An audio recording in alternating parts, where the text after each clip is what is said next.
Somebody send help to my dark circles, please. Hey kids, welcome. I'm Belle. This is my classroom. Welcome to another super fun and colorful video. Before we start the video, please make sure to subscribe to my channel. I put a new video every single Friday. Please give me a chance. If this is the first video of mine that you're watching, please subscribe, click the bell to receive notifications every time I post a video. And I'm sorry if you hear a noise in the background. My neighbors are doing renovations in their house, so you know, it's a little bit crazy. It's Friday, so I guess it's okay to have renovations on Friday, so I'm sorry. And also my voice is cracking, so yeah, apology moment over. Let's go right into the video, because today I'm gonna be talking about, I don't even know what the title of this video is gonna be, but I'm gonna be talking about how to make any activity slash game slash whatever for kids being fun, because that's all we wanna, have in class if you are a teacher. So if you didn't know, I'm a teacher. I'm a licensed kindergarten teacher, and also I teach adults too, but mostly children, and I teach English as a second language. I don't live in an English speaking country, so it's a little bit different than regular kindergarten where they learn a lot of other stuff too, but I teach only English as a second language.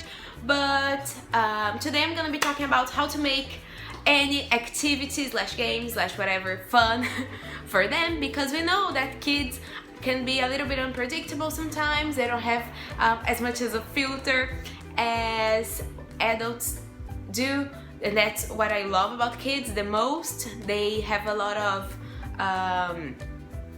spontaneous reactions, and that's what I love the most. So yeah, I'm gonna give you 3 tips, and if they don't work, please tell me in the comments below, because to me they work all the time. They work every single time. You can use any activity, hear me, any activity with kids, and it's gonna be fun. I guarantee it's gonna be fun. So without further ado, let's go right into the video.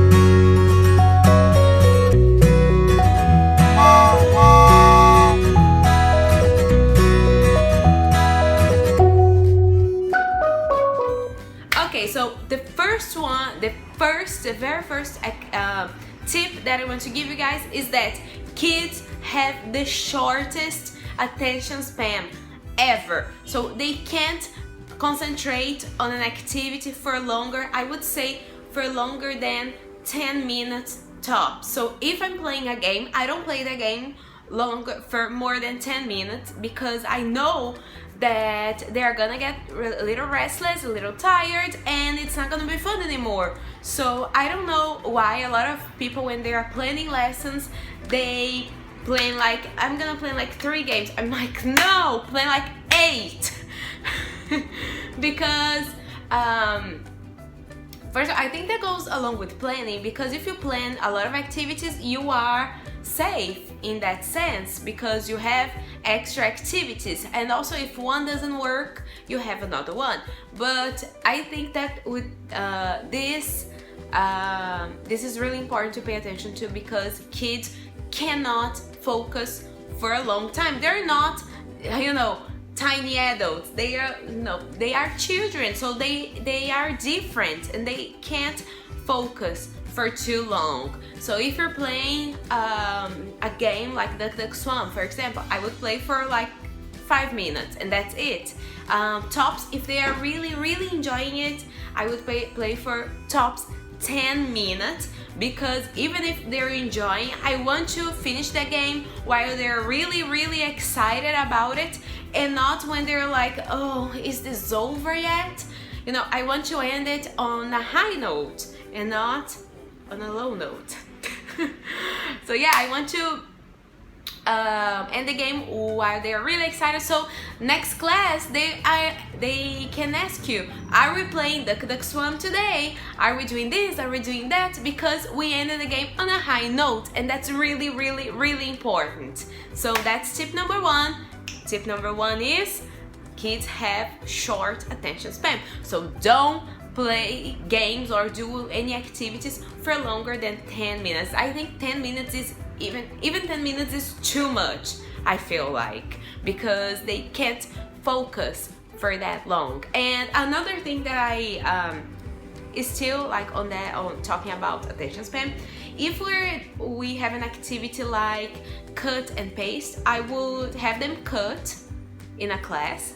And we know we have fast kids, so if a kid is faster than the other ones, I would tell them to help their friends and not paste in that particular class. I would ask them to cut it, and then in another class, the next class, I would ask them to paste, because that can be tiring. And I would usually have these activities done in the end, because I think these activities that, you know, cut and paste, these messy activities, are better done in the end, because it's I think this goes to the next tip. So tip number two is sit and stir.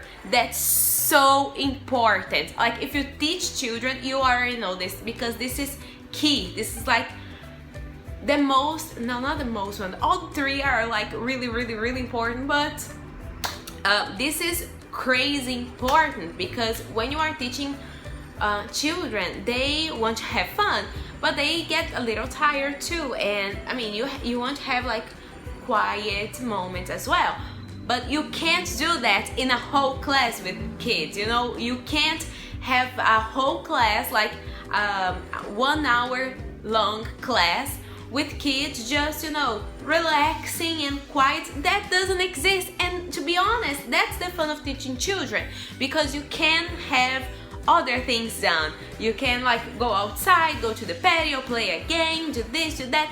That's awesome. That's why I teach children, because I'm able to have these moments and they love it, and I love it too. So sit and stir, it means that, for example, you have a circle moment in the beginning. So after the circle moment, you ask them to go to the chairs, and in the circle moment you can play like a little game, sing a little song. So that's more of a stir moment. And then you ask them to go to the chairs. And on the chair you have like maybe a little drill or a little repetition moment, or, you know, teach something, ask them to repeat, or have another an activity like on the board or something. And after that, like I said before, they have short attention span. So I would do that for like 5 to 10 minutes, 10 minutes tops, as I told you guys before. And then I would, that's the ambulance outside. I'm sorry you guys hear that. So it's a little chaotic today where I live, but bear with me. So, oh my god, I forgot where I was. So yeah, after the board activity, you know, that lasts like for 10 minutes tops, I would ask them to stand up and have a stirring moment. So I would ask them to play a game. If you want me to make another video on games, I'm really down for it, because I have many games that I'd like to share with you guys, and especially stirring games, because a lot of games are like sitting down, but there are other games that are standing up, and these games are the most fun to me. But I would ask them to play a game like fruit salad. If you don't know what that is, leave in the comments below, because I love the game. Fruit salad, leader game, up and down. Let me see if I have another one. Rabbit hole. These are my favorite games to play with kids in the stirring moments, especially in the beginning. So after the board moment, I ask them to stand up and have a little stirring moment, and then I ask them to like make a circle, or, you know, then we have another sitting down moment, relaxing moment. And if they, during the standing up activity, if they are really tired, I ask them to take 3 deep breaths. I'm like, okay, relax, okay, let's take 3 deep breaths. Let's go. 1, 2, and 3. And believe me or not, after that they are much calmer, they are much more relaxed, because they want to, you know, after that they want to, you know, relax too, because they get tired. So yeah, I would do another sitting down activity, and then I would ask them to stand up, go to the patio, maybe do something else. And in the end, I usually have a more hands-on part of the lesson where I ask them to do something like on paper, a drawing, or a cut and paste activity. Like I told you guys before, if I'm having a cut and paste activity, I ask them to cut in a lesson and then paste on the next lesson, because they can get tired of that. And the activity is not fun anymore once they get tired of doing it. And so, just recapping, the first tip is kids have short attention span, so short activities are much better. Second one is sit and stir. Vary the activities, like do a sitting down activity and then ask them to stand up and stir. Sit down, stir. Sit down, stand up. Sit down, stand up. That's my favorite thing to do. And the third one, and maybe this is the most important, I feel like I tell this with every tip that I give, but to me this is the make it or break it of the activities, I think, because this one, let me tell you, this one fixes anything.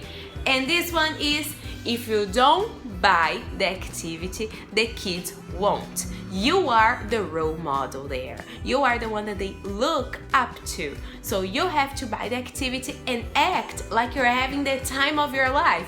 Because I see some kids like explaining the activity like they have, I don't know.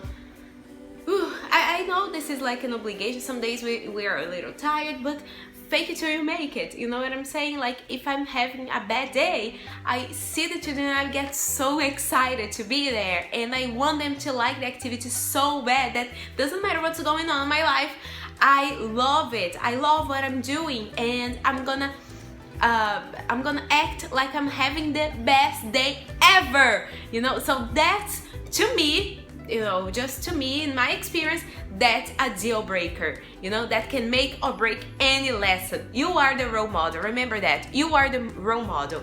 If you act lethargic, tired, they will pick up your energy. They do. Kids are smart. Don't underestimate kids. They are smart. They know what's going on. So always you know, like what you're doing, like when you're teaching a song. Songs are really, to me, that's what makes a song different, you know, the way that you're acting. Because if you're singing a song like you're having the worst day ever, they're gonna pick up your energy and they won't sing the song with you, or they will hate the song. So always do that. And I have some people, I know that in some groups it's different, but I have some people sometimes who work with me or who I worked in the past, and they used to say to me like, oh, my students never like that song. Oh, that's the worst song ever. My students never like. I hate it. My students hate it. I've never had one student who liked it. And I'm like, that's why.